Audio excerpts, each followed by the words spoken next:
Hi, welcome to this course on how to structure your machine learning project, that is, on machine learning strategy. I hope that through this course, you learn how to much more quickly and efficiently get your machine learning systems working. So, what is machine learning strategy? Let's start with a motivating example.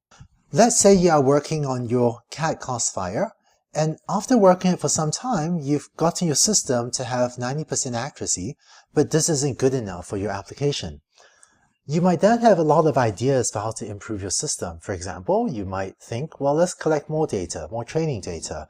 Or you might say, maybe your training set isn't diverse enough yet. You should collect images of cats in more diverse poses, or maybe a more diverse set of negative examples. Or maybe you want to train the algorithm longer with gradient descents, or maybe you want to try a different optimization algorithm, like the Adam optimization algorithm. Or maybe try a bigger network or a smaller network, or maybe you want to try dropout, or maybe L2 regularization, or maybe you want to change the network architecture, such as try new activation functions, change the number of hidden units, and so on and so on. When trying to improve a deep learning system, you often have a lot of ideas for things you could try. And the problem is that if you choose poorly, it's entirely possible that you end up spending 6 months charging in some direction, only to realize after 6 months that that didn't do any good.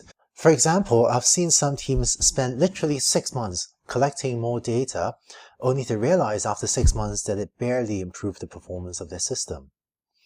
So assuming you don't have 6 months to waste on your problem, won't it be nice if you had quick and effective ways to figure out which of all of these ideas, and maybe even other ideas, are worth pursuing, and which ones you can safely discard?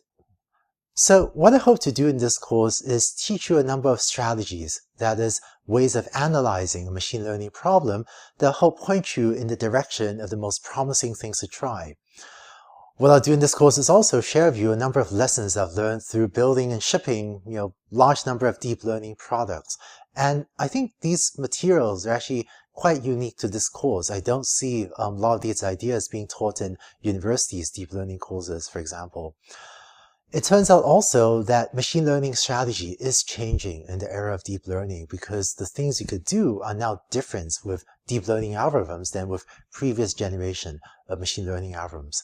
But I hope that these ideas will help you become much more effective at getting your deep learning systems to work.